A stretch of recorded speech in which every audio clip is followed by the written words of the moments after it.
Way back in Season 1 of the totally unoriginal gaming show, in one of my earliest reviews, I took a look at Mike Bithell's Subsurface Circular, a text-heavy game with a pleasingly Hitchcockian slant about robots on a train. It's a short game taking just a couple of hours to complete, but also an intriguing one, very obviously conceived as a platform for Bithell to flex his storytelling muscles on. As you might gather from my review, it's the kind of thing that has acquired taste written all over it. But clearly, Bithell believed the template he'd established there had some life in it, and so in 2018, he revisited it for another short, Quarantine Circular, which shifted the focus away from the small scale of a robot's train journey to something much grander, no less than mankind's first contact with an alien species. This daring step forward marks what feels like a calculated step toward broadening the scope of Bithell's design and testing the boundaries of what it could be used to accomplish. But it also begs the question of whether he could manage the same canny feats of design and make it all work a second time.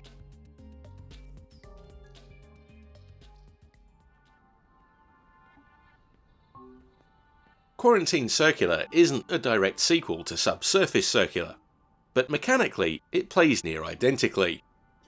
Just like that game, it places its emphasis on narrative over complexity, and it's driven forward entirely by conversation between its characters, which is accomplished by selecting from multiple choice responses within an ever-present dialogue stack in the centre of the screen.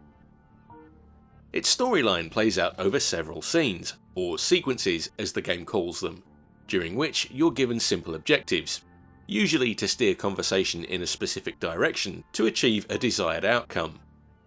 As you do this, you occasionally unlock focus points, which are effectively special conversation options you need to invoke at the right time to learn key points of information or accomplish your objective. What's interesting about Quarantine Circular though is that although it's by and large very similar to Bithell's earlier game, it does do things a little bit differently. Most strikingly, where Subsurface Circular saw you spend the entirety of its 2-hour playtime as a single character in a single location, this follow-up isn't afraid to put you in the shoes of every one of the players in its story at some point. This gives the game an intriguing sense of shifting perspective, although, to be honest, I don't think it's 100% successful. Where it works best is when the game sees you responding as one character to actions you took playing as another in a previous scene, and this is a conceit the narrative plays with rather cleverly for the most part. Certain sequences in the storyline introduce a progress bar as you work toward your objective in conversation, which is usually a point of view you're trying to bring other characters around to, or a decision they're making as a group that you need to influence. Seeing this bar rise and fall as a meter of your success adds a certain sense of urgency and drama to the proceedings, and finding yourself in another character's shoes later on, dealing with the consequences of those actions, is quite a novel twist. Where this approach goes a little awry, however, is that, without spoiling anything, there's one scene where you find yourself cast in a role with the express purpose of undermining everything that you feel, as the player, you've worked towards up to that point. This seems somehow counterintuitive, and feels like a part of the story where I'd suggest that giving the player any kind of agency in the way it plays out feels like a bit of an odd decision. It makes more sense when you stand back from the game after completing it and realise it was all about involving you in the overall experience it's providing, and it certainly plays into the themes and ideas the story is constructed around. But even so, yeah, first time around, it feels pretty odd. There's maybe a discussion to be had here around the idea that perhaps video games need to be games first and concern themselves with telling stories as a secondary intent.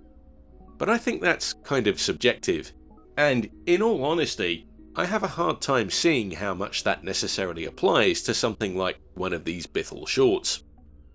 Just like Subsurface Circular, story is a big part of this game, and if you were to remove it, all you'd be left with is basically a fancy user interface and some pictures. The thing is, I do think that the balance of story and gameplay isn't quite as carefully refined as it was in that first game. Let me spell out what I mean by that. Where Subsurface Circular contained a few genuinely head-scratching puzzles that made me reach for a pencil and paper to work them out, there's nothing quite that tricky to be found here.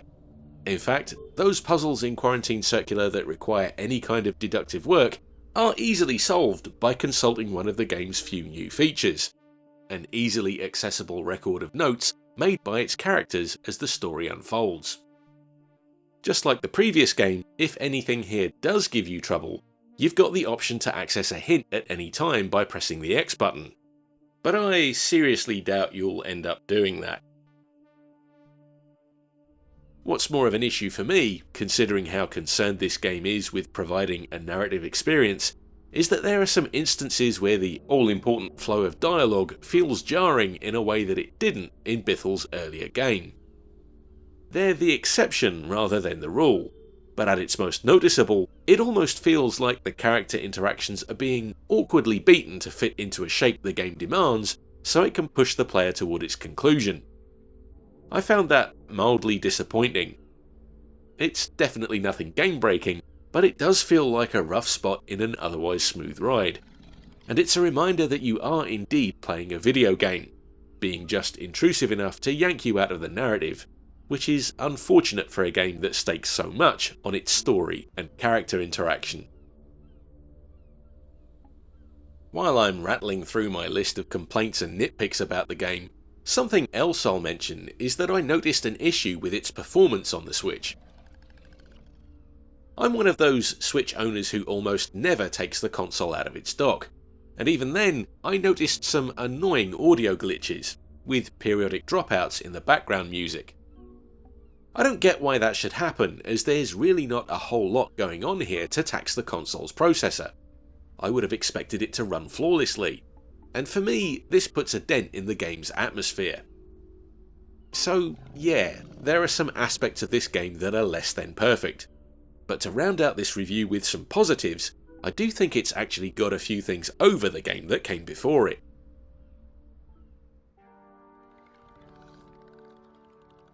For one thing, I think it's got a bit more replayability.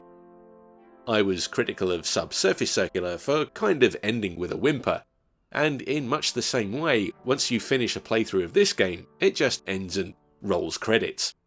There's no huge ending cinematic or anything. But it's less of a problem for me this time around, because regardless of the decisions you make in-game, the final act carries enough weight that it feels like its own ending, sufficient in itself. And there's something about the high stakes in the storyline that, added to the sense that your decisions and choices carry meaningful repercussions, makes a second playthrough more enticing than it was in the previous game.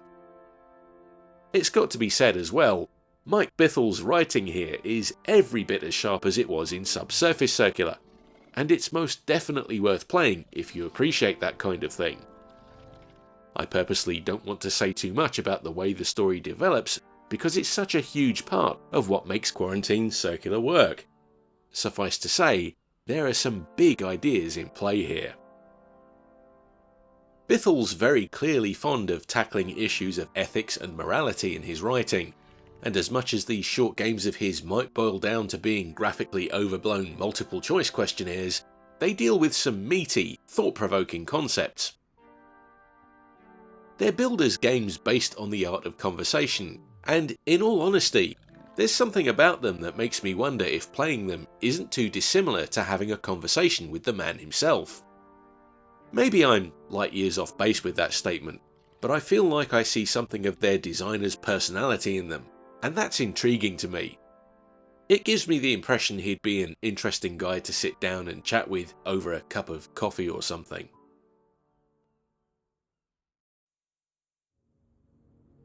If you saw my review of Subsurface Circular, bearing in mind that this follow-up is mechanically identical, it won't come as much of a surprise that my overall thoughts on the two games are pretty much the same. They're directly comparable in so much as they play very similarly, a single playthrough takes roughly the same amount of time, and they both stand as great testimony to Mike Bithell's skills as a writer, designer and conceptualist. That said, I'm not sure that I enjoyed Quarantine Circular quite as much as its predecessor, just because the attempts it makes to broaden the scope of its storytelling within the same format don't always work quite as smoothly as they could. In the endeavour to do something ever so slightly more ambitious, it seems like a few rough edges have been exposed. Despite that, I appreciate the efforts that have been made to do something different without drastically altering the previously established formula. Ultimately, following this template so faithfully means that if Subsurface Circular didn't appeal to you, this game isn't going to either. But on the other hand, if you enjoyed that, you can pick this up safe in the knowledge that you're getting more of the same and of similar quality, albeit with enough tweaks in the way it plays out that it doesn't feel like a straight boring retread. I reckon you'll know just by looking at this one whether it's something you fancy giving a spin or not, but even if you're just a bit curious about it, I'd say it's definitely worth a look.